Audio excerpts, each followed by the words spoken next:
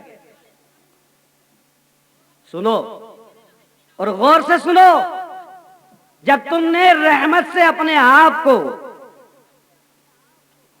اپنے قلوب ایمانی کو لبریز کر لیا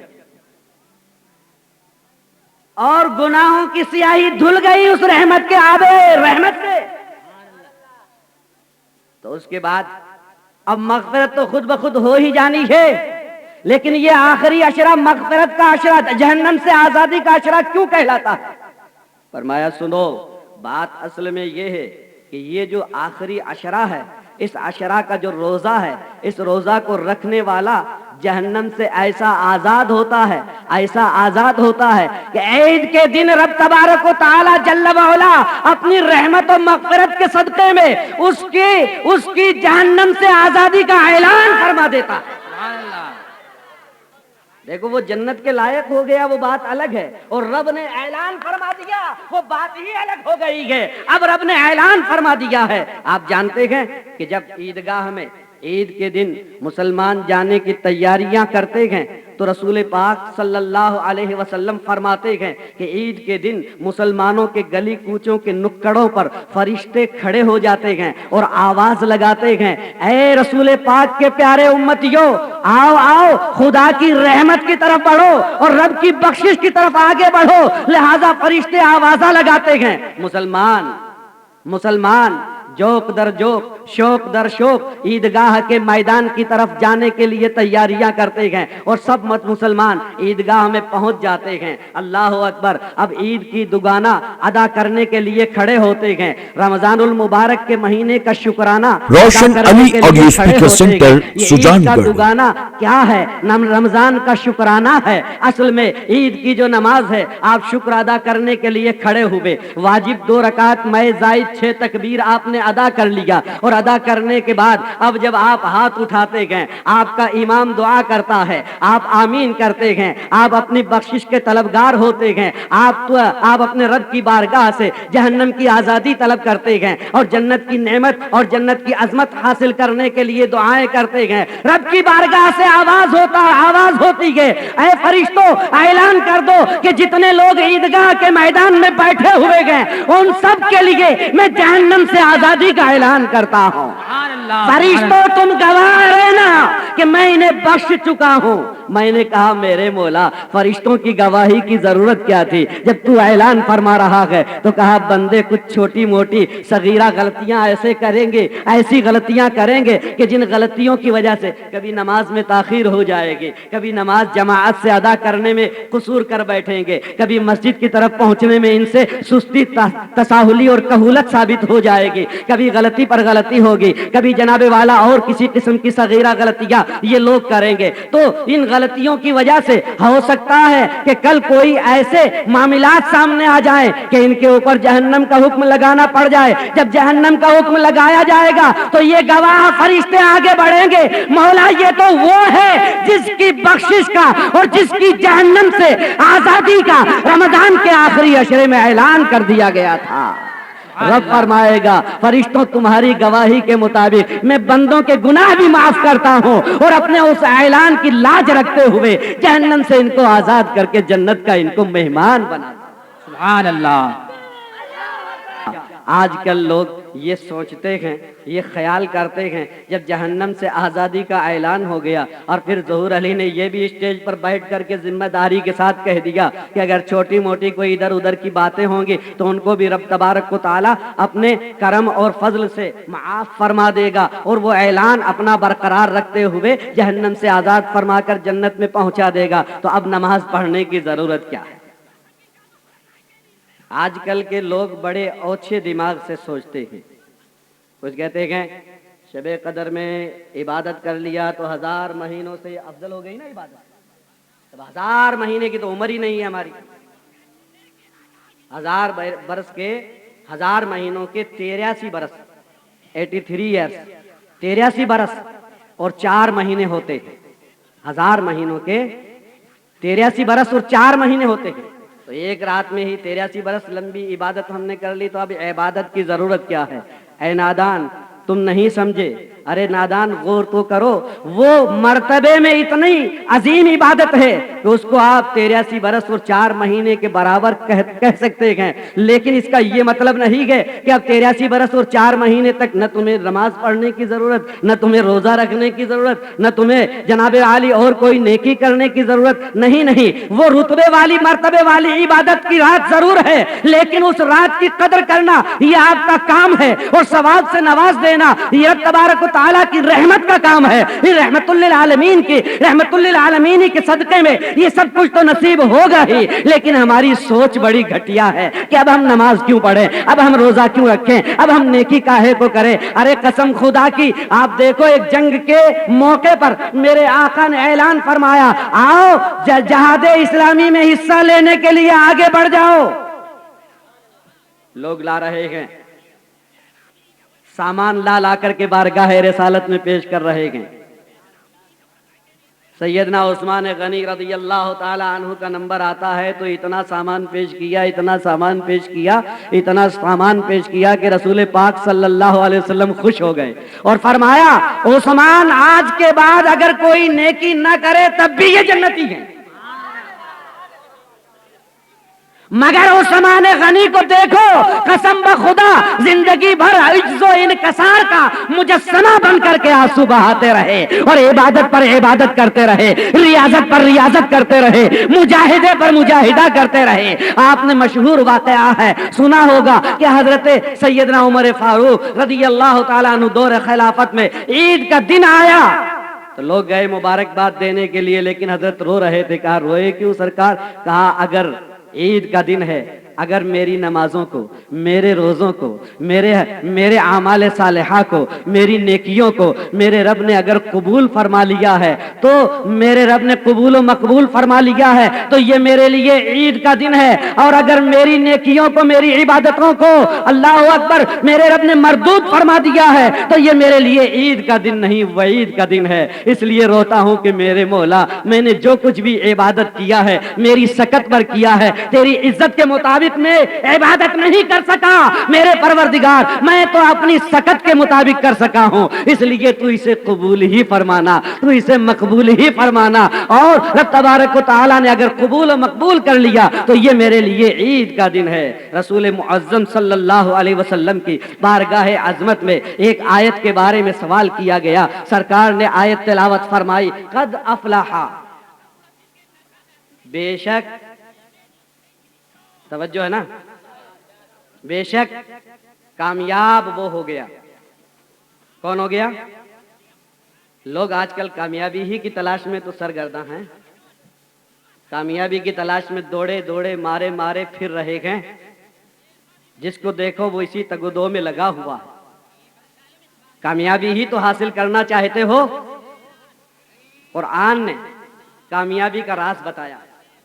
اگر ایمان ہے تو کامیابی کے اس راز کو آج سمجھ کر اٹھو، اور کامیابی کے کامیاب ترین 3 اصول جو قرآن نے بتائے ہیں اس آیت مقدسہ میں، ان کو سنو اور زندگی بھر کے لیے اپنے دل و دماغ میں بسا لو۔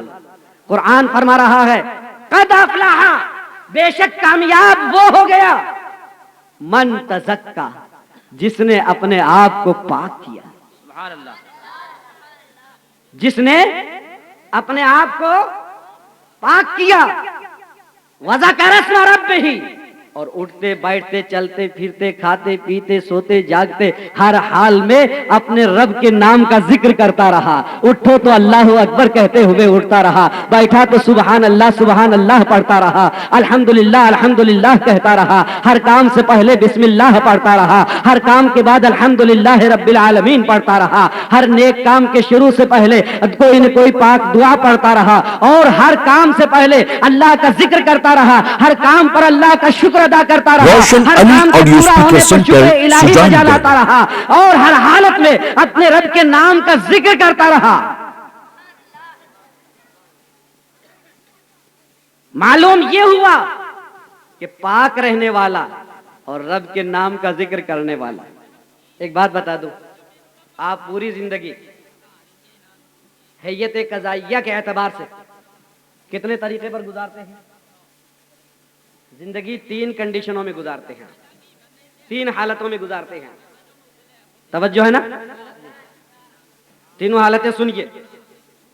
زندگی کا کچھ حصہ کھڑے کھڑے گزار دیتے ہیں، زندگی کا کچھ حصہ بیٹھے بیٹھے گزار دیتے ہیں، اور زندگی کے کچھ لمحات لیٹے لیٹے گزار دیتے ہیں.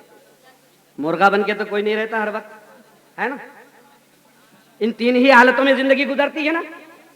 لیکن قربان جائیے رب کی قدرت پر اور اس کی حکمت پر کہ اس نے اپنے کلام مقدس میں فرمایا وذکر اللہ قیاما وقعودا وعلی جنوبہم. سبحان اللہ. تینوں حالتوں کا ذکر فرما دیا. فرمایا اللہ کا ذکر کرو، کھڑے ہو تو اللہ کا ذکر کرو. وذکر اللہ قیاما، کھڑے ہو تو اللہ کا ذکر کرو. وقعودا، اور بیٹھو تو اللہ کا ذکر کرو.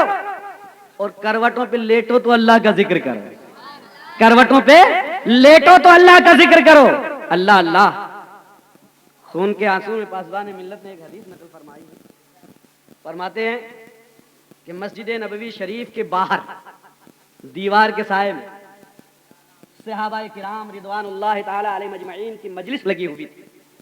رسول معظم کے صحابہ پروانگان بارگاہ رسالت تشریف فرما تھے. آقا بھی رونق افروز تھے اور حکمت کے موتی لٹا رہے. اچانک سرکار دو عالم صلی اللہ علیہ وسلم نے فرمایا اے لوگو سنو، ابھی ابھی تمہاری اس مجلس پر ایک شخص ایسا وارد ہونے والا ہے، ایک آدمی ایسا آنے والا ہے کہ جو جنتی ہے. تم جو جنتی کی زیارت کرنا چاہو تو اس آنے والے کی زیارت کر لینا. اب صحابہ سب کے سب گردنیں اٹھا اٹھا کر کے کوئی ادھر دیکھ رہا ہے، کوئی ادھر دیکھ رہا ہے، کوئی پیچھے دیکھ رہا ہے. لیکن تھوڑے ہی وقفے کے بعد کیا دیکھا کہ رسول اللہ کے ایک صحابی ہیں، وہ اپنے بائیں ہاتھ میں جوتا اٹھائے ہوئے اور وضو کے قطرے بدن سے گر رہے ہیں. اس حالت میں صحابی تشریف لا رہے ہیں. بس وہ صحابی آئے، سارے لوگ سمجھ گئے یہی وہ جنتی ہیں جن کے آمد کی بشارت ابھی ابھی سرکار نے دی ہے، ان کی زیارت سے ہم مشرف ہو رہے ہیں. کہہ دو سبحان اللہ سبحان اللہ. صحابہ کرام سبحان اللہ کہتے ہیں. اللہ اکبر. وہ صحابی آئے، مجلس پاک میں آ کر کے بیٹھ گئے اور اس کے بعد مجلس ختم ہو گئی. دوسرا دن تھا، ٹھیک اسی طریقے کی مجلس لگی ہوئی تھی. دوسرے دن بھی سرکار نے اچانک مجلس میں اعلان فرمایا کہ ایک جنتی آنے والا ہے، جو تم میں سے کوئی جنتی کی زیارت کرنا چاہے وہ کر لینا، ابھی ابھی آنے والا ہے. تو دیکھا کہ وہی صحابی بائیں ہاتھ میں جوتا اٹھائے ہوئے، ویسے ہی وضو کے قطرے بدن سے ٹپکتے ہوئے وہ آ رہے ہیں. پھر دیکھا کہ وہی صحابی جو کل آئے تھے وہی آج آ رہے ہیں. اللہ اکبر. وہ آ گئے، آ کر کے مجلس پاک میں شریک ہو گئے. اللہ اکبر. مجلس ختم ہو گئی. تیسرے دن بھی ویسا ہی ہوا. تو ایک صحابی کے دل میں خیال آیا کہ یہ رسول اللہ کے پیچھے نماز پڑھتے ہیں، ہم بھی رسول اللہ کے پیچھے نماز پڑھتے ہیں. یہ رسول اللہ کی معیت میں رمضان کا روزہ رکھتے ہیں، ہم بھی ایسا ہی کرتے ہیں. یہ رسول پاک صلی اللہ علیہ وسلم کی خدمت میں رہ کر کے نیک کاموں میں اور اعمال صالحہ کے ادا کرنے میں لگے رہتے ہیں، ہم بھی ایسا ہی کرتے ہیں. ان کے ہمارے عمل میں کوئی خاص تفاوت نہیں ہے، کوئی خاص فرق نہیں ہے. لیکن اس کے باوجود سرکار نے ان کو یہ فرمایا کہ یہ جنتی ہیں. آخر ان کے جنتی ہونے کی ایسی کیا وجہ ہے کہ سرکار اپنے صحابہ میں ان کی جنتیت کا ذکر فرما رہے ہیں. اللہ اکبر اللہ اکبر. صحابہ کرام میں سے ایک صحابی نے سوچا تو کہا ضرور یہ کوئی ایسا عمل کرتے ہوں گے، ضرور یہ کوئی ایسا عمل کرتے ہوں گے جو پوشیدہ عمل ہے. اسی عمل کی بنیاد پر یہ ایسے جنتی ہیں کہ سرکار ان کی جنتی ہونے کا اعلان صحابہ کے درمیان فرما رہے ہیں. تو انہوں نے کہا میں ضرور ان کی جاسوسی کروں گا اور جو یہ کرتے ہیں وہ عمل میں بھی کروں گا. خدا آج کے نوجوانوں کو بھی ایسی توفیق عطا فرما آمین. کہ ہم نیکیوں کی نقل کرنے لگیں اور ہم نیکیوں کی تلاش و جستجو کرنے لگیں. صحابہ کی تو یہ تعریف قرآن نے خود بیان فرمائی ہے.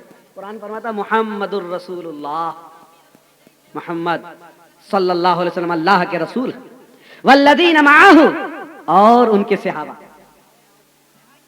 والذین معاہ، اور ان کے ساتھ والے، اشداء علی الکفار، وہ دین کے دشمنوں پر بڑے سخت ہیں، صحابہ کی عادت و شرافت و ان کی ذہنیت کو قرآن بیان فرما رہا. اشداء علی الکفار، وہ دین کے دشمنوں پر بہت سخت. رحماء بینہم، آپس میں بڑے رحیم ہیں، آپس میں بڑے رحم دل ہیں. اللہ اکبر. فرمایا رحماء بینہم تراہم، تو ان کو دیکھے گا. جب تو صحابہ کو دیکھے گا، صحابہ کی زندگی میں ایمانی دریچے سے جھانک کر کے جب تو دیکھے گا تو تجھے کیا نظر آئے گا؟ قرآن نے کہا تراہم رکعا سجدا یبتغون فضلا من اللہ ورضوانا. تجھے یہ نظر آئے گا کیا وہ صحابہ تجھے رکوع کرتے ہوئے نظر آئیں گے، نمازیں پڑھتے ہوئے نظر آئیں گے، سجدے کرتے ہوئے نظر آئیں گے. وہ تیری طرح سے ایسے نہیں ہے کہ صبح کی پڑھ لیا تو ظہر سے غائب ہو گئے، ظہر کی ادا کر لیا تو عصر سے غائب ہو گئے، اور عصر کی پڑھ لیا تو مغرب کا پتہ نہیں، مغرب پڑھ لیا تو عشاء کا احساس نہیں. اللہ اکبر. قلب میں سوز نہیں، روح میں احساس نہیں، کچھ بھی پیغام محمد کا تمہیں پاس نہیں. اے نادان، اس کو مسلمان نہیں کہتے ہیں. ارے کبھی پڑھتے ہیں اور کبھی پڑھتے نہیں ہیں، کبھی پڑھتے ہیں اور کبھی پڑھتے نہیں ہیں. انہیں تو بے نمازوں میں گنے ہیں. یہ کبھی کبھی سجدہ مار لینے والا نمازی کہلانے کا مستحق نہیں ہے. نمازی تو وہی ہے جو پابندی کے ساتھ نماز قائم کرتا ہے. قرآن نے آپ سے کیا مطالبہ کیا؟ اقیم الصلاۃ، نماز قائم کرو. قرآن نے یہ نہیں کہا صلو صلاۃ، نہیں کہا قرآن نے کہ نماز پڑھو، نہیں. قرآن نے فرمایا اقیم الصلاۃ، نماز قائم کرو. اور نماز قائم کرنے کا مطلب یہی ہے کہ جب فجر کا وقت آ جائے تو فجر پڑھو، ظہر کا وقت آ جائے تو ظہر پڑھو، عصر و مغرب کا وقت ہو تو عصر و مغرب و عشاء ادا کرو. لہذا ہر نماز کو اپنے وقت کی پابندی کے ساتھ با جماعت ادا کرنے والا ہی اہل سنت والجماعت کہلاتا ہے. اور جو نماز کی پابندی نہیں کرتا ہے وہ کاہے کا اہل سنت والجماعت ہے. وہ اگر آدھا تیتر ہے تو آدھا بٹیر، ایسا آدمی نہ مسلمان کہلانے کا مستحق ہے نہ اہل سنت والجماعت کہلانے کا مستحق ہے. اس لیے نمازوں کی پابندی کرو. صحابہ کی زندگی میں ایمانی دریچے سے جھانک کر دیکھو. قرآن کہتا تراہم، تم دیکھو گے تو کیا پاؤ گے؟ صحابہ تمہیں رکوع کرتے نظر آئیں گے، سجدے کرتے نظر آئیں گے، نمازیں پڑھتے نظر آئیں گے، عبادت کرتے ہوئے نظر آئیں گے، وہ ریاضت کرتے ہوئے نظر آئیں گے. اللہ اکبر، اللہ اکبر. قرآن نے اور وہ اللہ کا فضل تلاش کرتے ہوئے اور حاصل کرتے ہوئے نظر آئیں گے. ورضوانا، اور اللہ کی رضا تلاش کرتے ہوئے نظر آئیں گے. اللہ کی رضا تلاش کرتے ہوئے، اللہ کی توجہ ہے، اللہ کی رضا تلاش کرتے ہوئے نظر آئیں گے.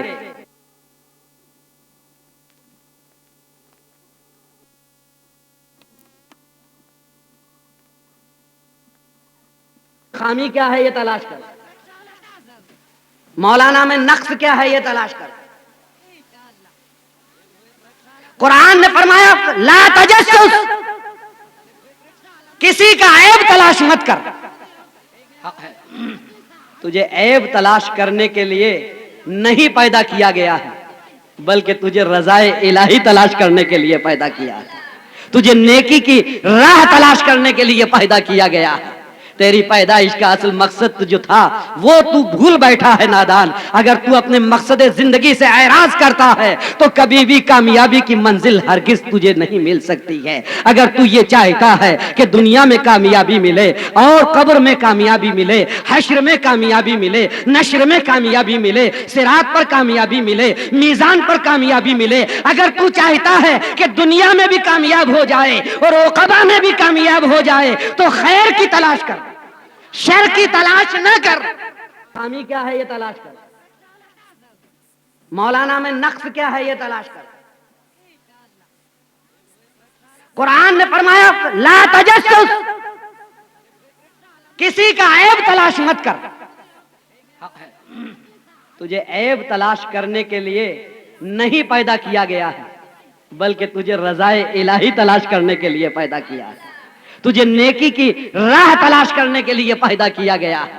تیری پیدائش کا اصل مقصد جو تھا وہ تو بھول بیٹھا ہے نادان. اگر تو اپنے مقصد زندگی سے اعراض کرتا ہے تو کبھی بھی کامیابی کی منزل ہرگز تجھے نہیں مل سکتی ہے. اگر تو یہ چاہتا ہے کہ دنیا میں کامیابی ملے اور قبر میں کامیابی ملے, حشر میں کامیابی ملے, نشر میں کامیابی ملے, صراط پر کامیابی ملے, میزان پر کامیابی ملے, اگر تو چاہتا ہے کہ دنیا میں بھی کامیاب ہو جائے اور عقبہ میں بھی کامیاب ہو جائے تو خیر کی تلاش کر, شر کی تلاش نہ کر. اس لیے صحابی نے کہا میں تلاش کروں گا یہ کون سی نیکی کرتے ہیں, وہی نیکی میں بھی حاصل کروں گا, میں بھی وہ نیکی کروں گا تاکہ مجھے بھی وہ چیز, وہ مرتبہ, وہ درجہ مل جائے جو رسول اللہ ظاہری زندگی میں سے دے رہے ہیں. اللہ اکبر. تو وہ فجر کی نماز کے بعد اس صحابی کے پیچھے لگ گئے.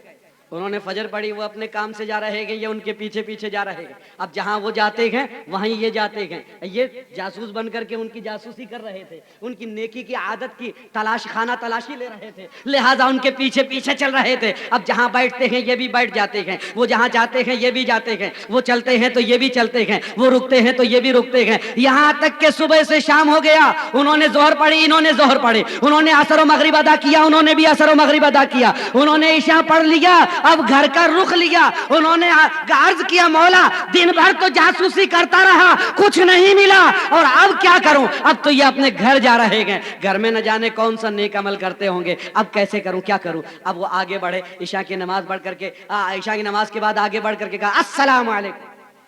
انہوں نے کہا وعلیکم. وہ جنتی صحابی بولے وعلیکم السلام. مسافے کے لیے ہاتھ بڑھا دیا. کہا بھیا کیا آپ مجھے اپنا مہمان نہ بنائیں گے؟ الحمدللہ, سبحان اللہ, آئیے آپ میرے مہمان ہیں, آپ میرے گھر چلیے. سبحان اللہ. ساتھ لے گئے. اب ان کو تو گھر کی خانہ تلاشی لینا تھا نا. بہرحال انہوں نے اپنے تمام ضروریات سے فراغت حاصل کی. اس کے بعد میں بستر ان کا بھی لگا دیا, اپنا بھی لگا دیا, سو گئے. رات بھر سوتے رہے. تہجد کا وقت ہوا, یہ بھی اٹھے وہ بھی اٹھے, تہجد پڑھ لیا.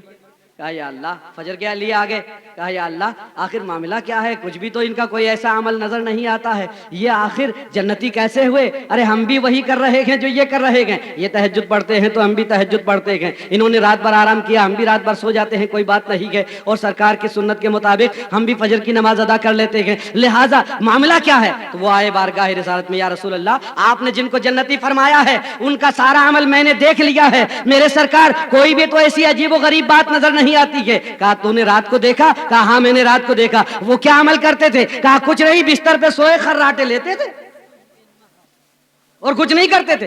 کہا کچھ تو کرتے ہوں گے؟ ہاں میرے آقا اتنا ضرور دیکھا کہ جب بھی وہ کروٹ بدلتے تھے تو کبھی اللہ اکبر کا جملہ ان کے زبان پر ہوتا تھا, کبھی الحمدللہ ان کی زبان پر ہوتا تھا, اور جب کبھی کروٹ بدلتے تو کبھی سبحان اللہ کہتے تھے, کبھی اللہ اکبر کہتے تھے, کبھی الحمدللہ کہتے تھے, کبھی سبحان ربی الاعلیٰ کہہ دیتے تھے, کبھی سبحان ربی العظیم کہہ دیتے تھے. اللہ کی حمد و ثنا کے جملے کروٹ کروٹ پر ان کی زبان پر میں نے سنے, اتنا فرق تو پایا. فرمایا یہ کروٹوں پر اللہ کا ذکر کر رہے تھے, اسی لیے ان کو یہ رتبہ رب نے دیا, اور میں نے اعلان کر دیا کہ یہ جنتی ہے, جس کو زیارت کرنی ہے اس جنتی کی زیارت کر لو. معلوم یہ ہوا وذکر اللہ قیاما وقعودا وعلی جنوبکم, اے لوگو اللہ کا ذکر کرو, کھڑے ہو تو اللہ کا ذکر کرو, بیٹھو تو اللہ کا ذکر کرو, اور کروٹوں پہ لیٹو تو اللہ کا ذکر کرو, جب بھی کروٹ بدلو تو اللہ کا ذکر کرو. یہ جنتی صحابی کی نشانی بتا دی گئی ہے. اللہ اکبر. اور قرآن نے تمہیں یہ تعلیم فرما دیا, تو ہر حال میں اللہ کا ذکر کرنا یہ مومن کی شان ہے. پروردگار عالم ہم کو رمضان المبارک کی بہاروں کے صدقے میں دائمی نمازی بنا دے, اور دائمی طور پر صلاۃ صوم و صلاۃ کا پابند بنا دے, دائمی طور پر ہمیں نیکیوں کا عامل بنا دے. رب تبارک و تعالی عمل کی توفیق عطا فرمائے. خوب کی سیر چمن پھول چنے شاد رہے, باغباں جاتے ہیں گلشن تیرا آباد رہے. السلام علیکم ورحمۃ اللہ.